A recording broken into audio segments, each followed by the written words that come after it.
Chapter 8. The hotel was quiet when Pat slipped out of his room and jingled down the threadbare carpet of the stairwell. His footsteps rang hollow on the plank walk as he strode down the silent street towards the livery barn. Eastward, pale fingers of light groped uncertainly across the grey sky. Rocklessly a cock crew and greeted the dawn. For no good reason, Pat had decided to ride out and give the Circle L the once-over. The sheriff had a well-confirmed faith in hunches, and lay abed. A hunch hit him that Nels Larson's deserted ranch house might repay inspection. The payroll bandits had made 2 rich hauls. They had used the ranch for a lookout spot. Could be they cached the loot thereabouts. Back at the livery barn, a bunch of ponies drifted around the pole corral. The early morning air was chilly, but the sheriff was thoroughly warmed up by the time he succeeded in dallying a rope upon his sorrel. He led the pony into the barn and threw on the saddle. A feminine voice startled him as he bent and fingered the latigo with the cinch ring. Well, well, Sheriff, this is a surprise. I thought I was the only early bird. He jerked erect and peered around in the wavering light of a stable lamp he had hung on a peg.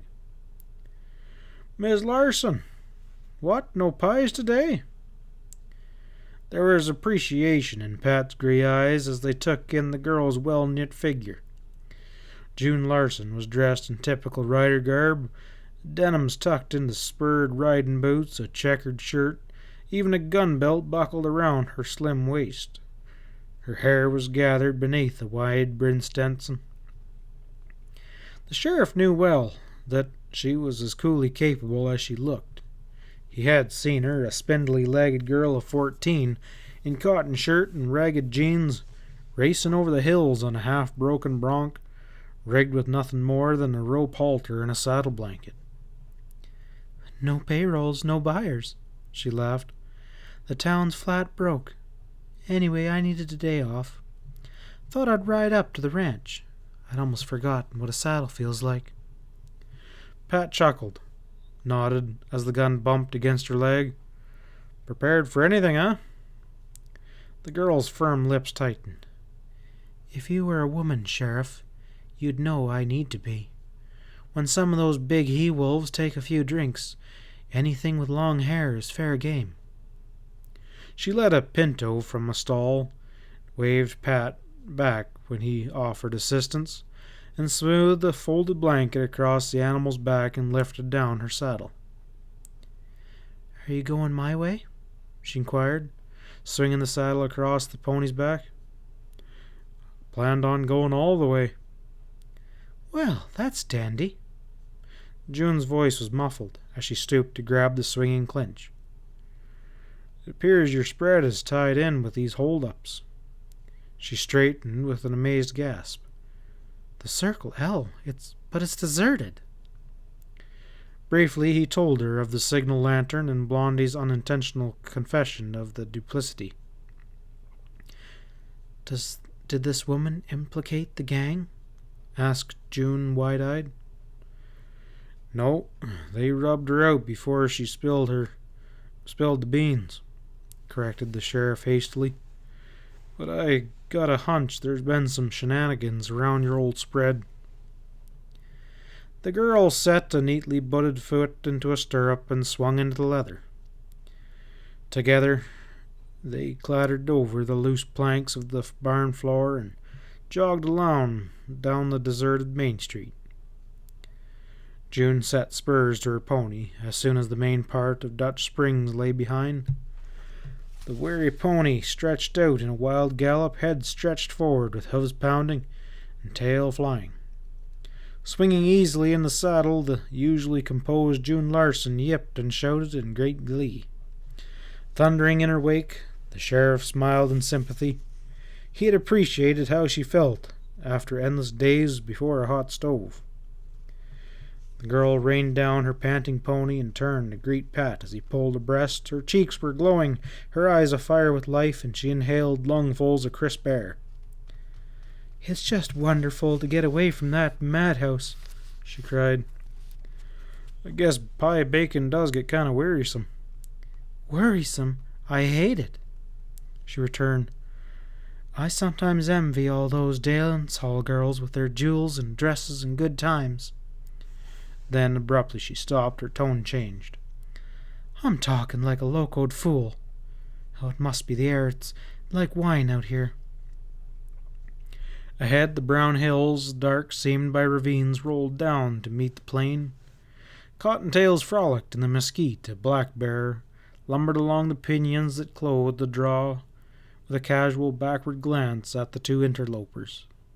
Squirrels chittered and scurried up tree trunks as the riders followed a cow path that loped along the flanks of a ridge. Impulsively, the girl slipped her gun out of the holster, clicked back the hammer, and threw down on a squirrel squatting on a dead branch 20 paces distance. Her pinto pitched as the gun roared, but the little furry animal, mashed to a pulp by the big .45 slug, tumbled to the ground.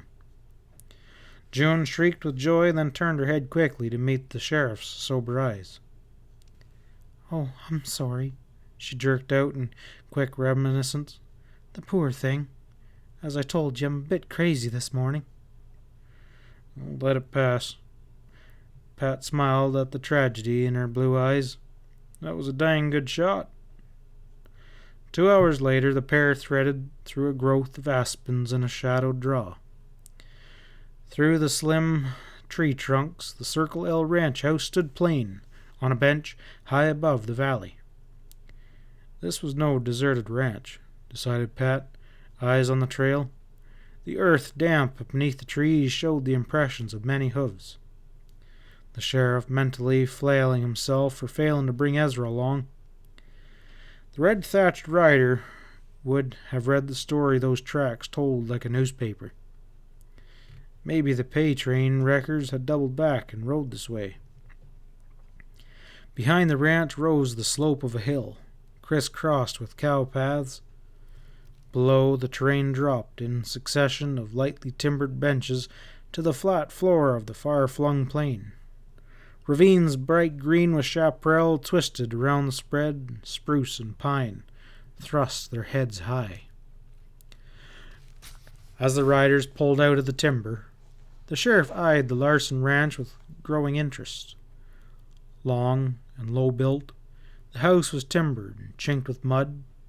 Small square windows were cut in its walls. In the rear stood a weathered horse barn. Holes gaped in its roof. The door hung askew upon rawhide hinges. Flanking it were 2 small corrals, connected by a chute.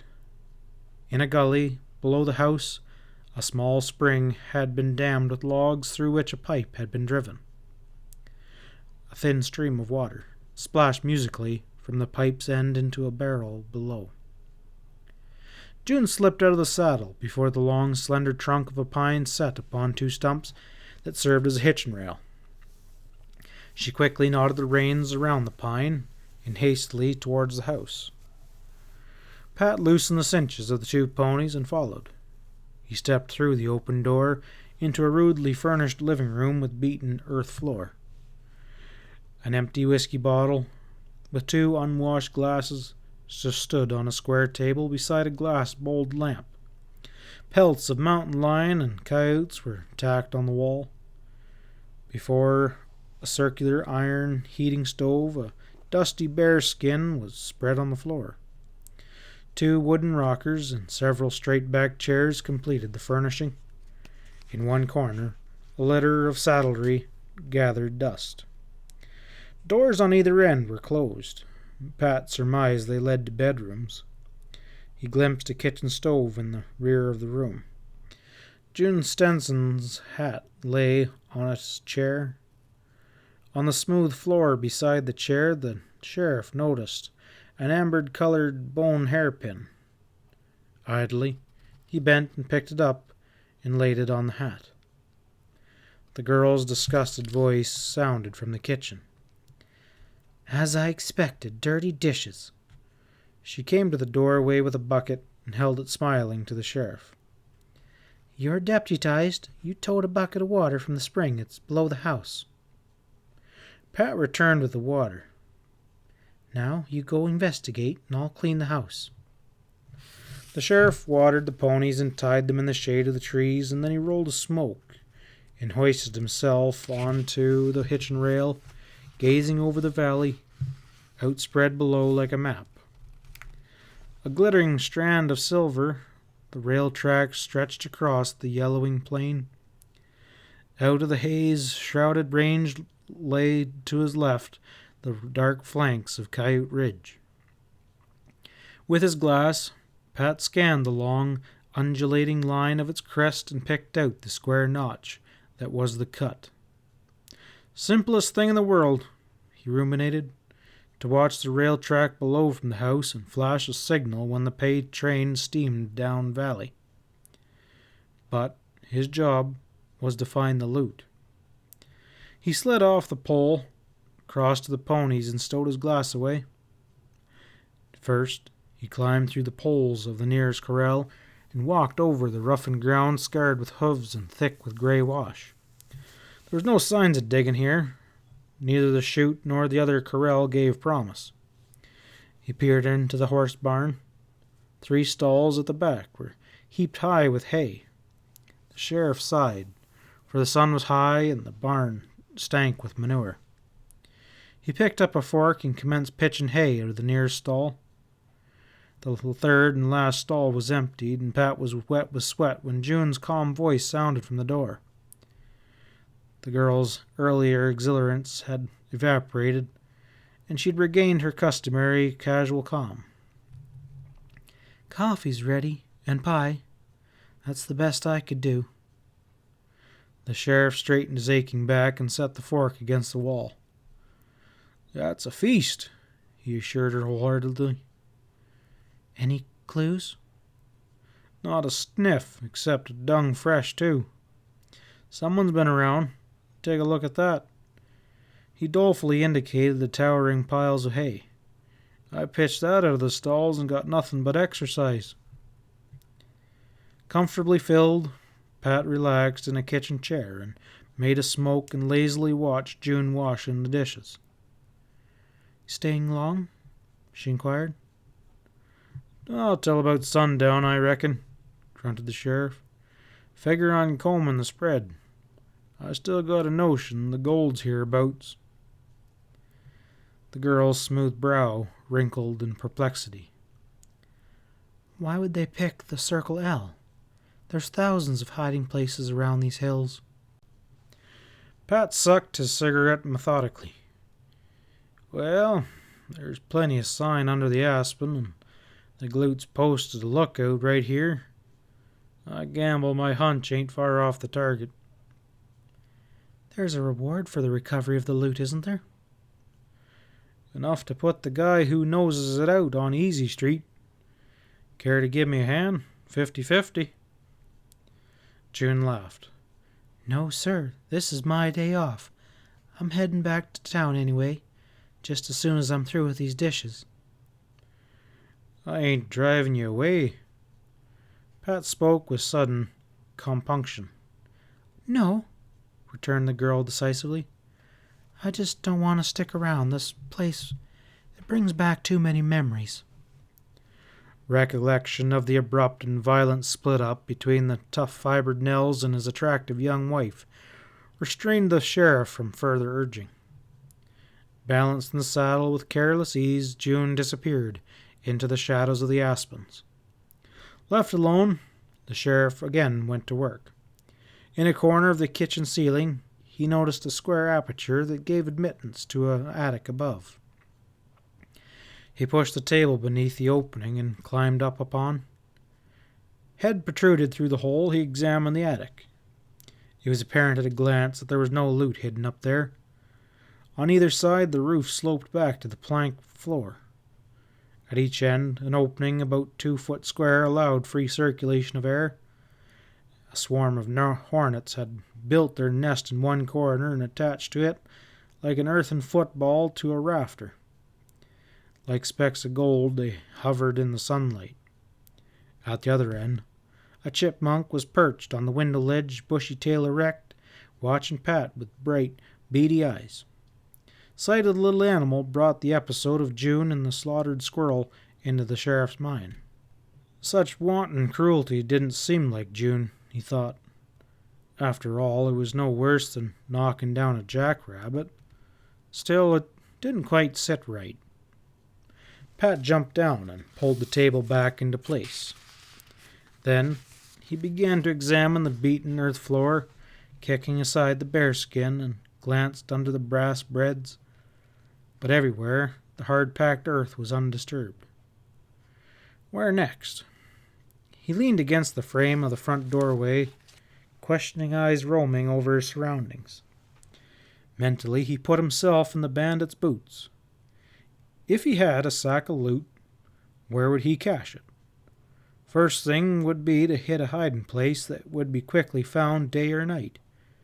If it was necessary to move the spoils in double quick time, then it would have to be a spot where some long-nosed maverick wouldn't stumble upon it by accident.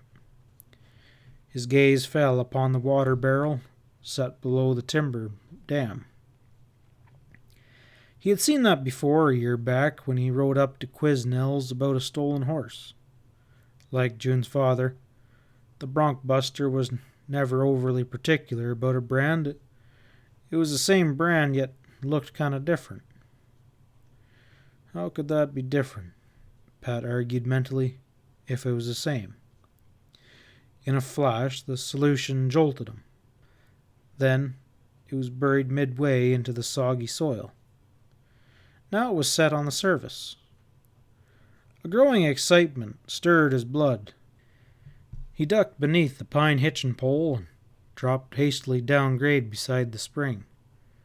Why had that barrel been moved? Ankle deep in mud, he stood beside it.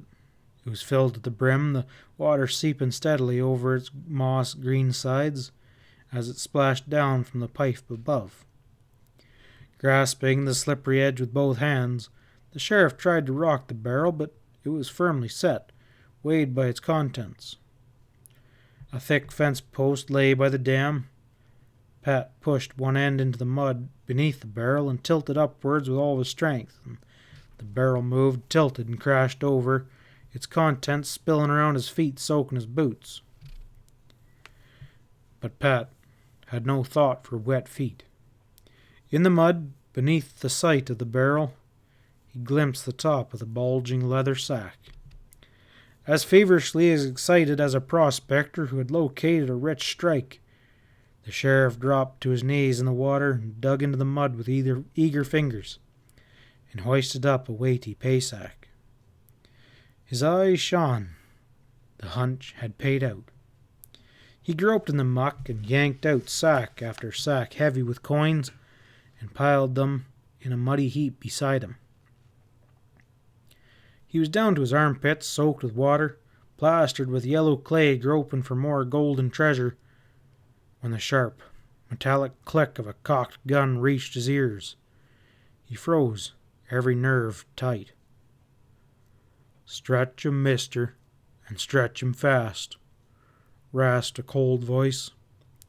Slowly the sheriff stood up and raised mud-coated hands shoulder high.